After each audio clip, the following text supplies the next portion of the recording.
লোকসভা নিৰ্বাচনৰ দিন যিমানে সমস্যা পিছে সিমানে তৎপৰতা বৃদ্ধি পাইছে ৰাজনৈতিক দলসমূহৰ মাজত কংগ্ৰেছ বিজেপিৰ সমান্তৰালকৈ এআইইউডিএফেও কঁকালত টঙালি বান্ধিছে লোকসভা নিৰ্বাচনৰ বাবে তিনিটা সমষ্টিত প্ৰতিদ্বন্দ্বিতা কৰিব এআইইউডিএফে আৰু এই সন্দৰ্ভত আজি হাতীগাঁৱত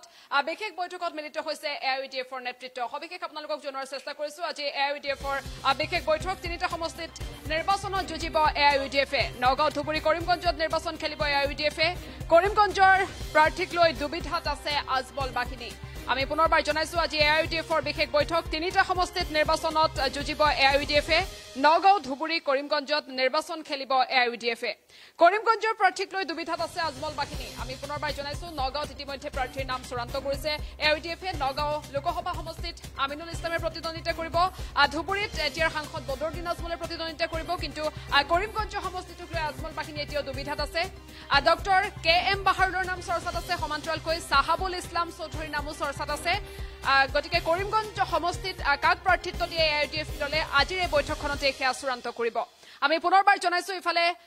নগাঁও সমষ্টিক লৈ যথেষ্ট আত্মবিশ্বাসী হৈ আছে এআইইউডিএফ নগাঁও সমষ্টিত কংগ্ৰেছ শূন্য হ'ব বুলি মন্তব্য কৰিছে আজিৰ দিনটোত লগতে নগাঁৱত ইতিমধ্যে বহুতো কংগ্ৰেছীয়ে দল ত্যাগ কৰিছে আৰু বহু সংখ্যকে ইতিমধ্যে বিজেপি দলত যোগদান কৰিছে আৰু আন সংখ্যকে এআইইউডিএফত যোগদান কৰা বুলি ইতিমধ্যে এআইইউডিএফৰ নেতৃত্বই মন্তব্য কৰিছে আমি পুনৰবাৰ জনাইছো নগাঁও লোকসভা সমষ্টিক লৈ যথেষ্ট আত্মবিশ্বাসী হৈ আছে আমিনুল ইছলাম লগতে এআইইউডিএফ দলৰ নেতৃত্ব নগাঁৱত ৰাহুল গান্ধী আহিলেও এআইইউডিএফে জিকিব বুলি মন্তব্য কৰিছে আজিৰ দিনটোত আজমল বাহিনীয়ে আমি পুনৰবাৰ দৰ্শকসকলক জনাইছো আন ৰাজনৈতিক দলসমূহৰ সমান্তৰালকৈ এআইইউডিএফ দলৰ তৎপৰতা বৃদ্ধি পাইছে আজি হাতীগাঁৱত এআইইউডিএফৰ নেতৃত্বই বৈঠকত মিলিত হৈছে আজিৰ দিনটোতে কোনটো সমষ্টিত কোনে প্ৰাৰ্থিত্ব লাভ কৰিব সেই সন্দৰ্ভত আজি আলোচনা কৰা হ'ব আজি প্ৰাৰ্থিত্বক লৈ চূড়ান্ত সিদ্ধান্ত গ্ৰহণ কৰিব এআইইউডিএফ দলৰ নেতৃত্বই ইতিমধ্যে নগাঁৱত আমিনুল ইছলামে প্ৰতিদ্বন্দ্বিতা কৰিব সেই কথা ইতিমধ্যে নিশ্চিত হৈছে ধুবুৰীত সাংসদ বদৰুদ্দিন আজমলে প্ৰতিদ্বন্দ্বিতা কৰিব সেয়াও ইতিমধ্যে নিশ্চিত হৈছে কিন্তু কৰিমগঞ্জত কোনে প্ৰাৰ্থিত্ব লাভ কৰিব বা কাক এবাৰ প্ৰতিদ্বন্দ্বিতাৰ বাবে আগবঢ়াই দিব সেয়া বৰ্তমানলৈকে নিশ্চিত হোৱা নাই ডক্টৰ কে এম বাহাৰুলৰ নাম চৰ্চাত আছে লগতে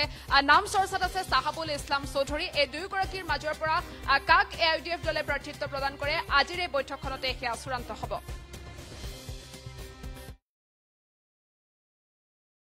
কোৰ কমিটিৰ সিদ্ধান্তখিনি পাছ কৰাই ল'ম নাম্বাৰ 1 কিয় আমি তিনিখন আসনত খেলাৰ সিদ্ধান্ত লৈছো আৰু এতিয়া আমাৰ কৰ্মীসকলৰ মাজত এটা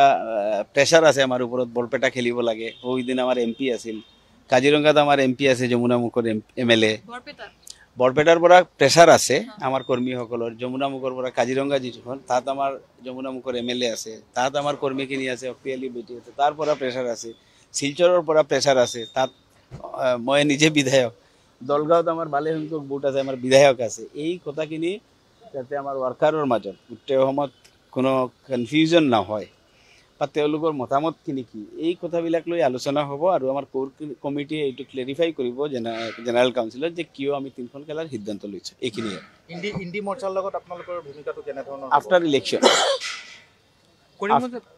কৰিমগঞ্জত আমি জিকিম লিড লৈকে কৈ দিলো 1 লাখ ভোটত জিকিম আপোনালোকৰ পাৰ্টি কোন হ'ব এইটোতো কোৰ কমিটি সিদ্ধান্ত ল'ব এতিয়া দেৰি আছে আৰু ধুবুৰীত মৌলানা বদৰুদ্দিন আজমল সাহেব আছে জাগে দিয়ক উত্থাপন হ'ব নে কেনেকৈ কি কৰিব ইন্দি গঠবন্ধনৰ লগত আমাৰ অসমত কোনো বুজাপৰা নাই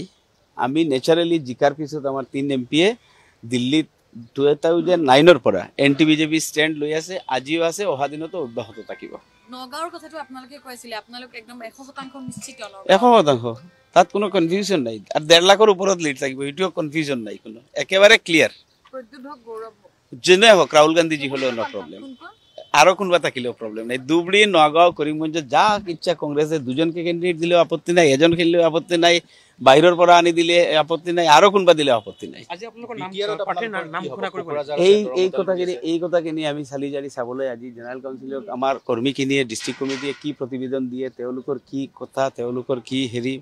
প্ৰচণ্ড প্ৰেছাৰ আছে মানে কংগ্ৰেছ যেতিয়া নাইকিয়া হৈ গ'ল কংগ্ৰেছে যেতিয়া একেবাৰে বিজেপিৰ লগত অপেন খোলামেলা মিলি গ'ল বা কংগ্ৰেছৰ হেভি ৱেইট গোটেই ৱাৰ্কিং প্ৰেচিডেণ্ট গুচি গ'ল তাৰ পিছত আমাৰ কৰ্মীখিনিৰ মাজত এটা মানে হেৰি হ'ল যে বিজেপিৰ লগত কি একেবাৰে ৱাকঅভাৰ দিয়া হ'ব নেকি বিজেপিৰ সময়ত এই প্ৰশ্নটো আহি পৰিছে আমাৰ উৎসাহ পাইছে নেচাৰেলি ভূমিকাখিনি আমি পালন কৰিব লাগিব বিজেপিক ৰুধিবৰ কাৰণে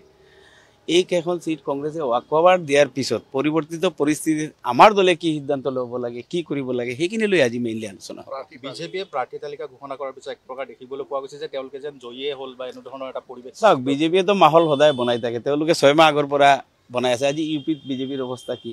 বিহাৰত কাইলে দেখিছে অৱস্থা কি বেংগলত অৱস্থা ইমান ভাল নহয় মহাৰাষ্ট্ৰত অৱস্থা ইমান ভাল নহয় তাৰ পিছতো তেওঁলোকে 400 পাৰ কৰি আছে এইটো তেওঁলোকৰ নেৰেটিভ ক্ৰিয়েট কৰাত বিজেপিৰ বাহিৰত ইণ্ডিয়াত কোনো নাই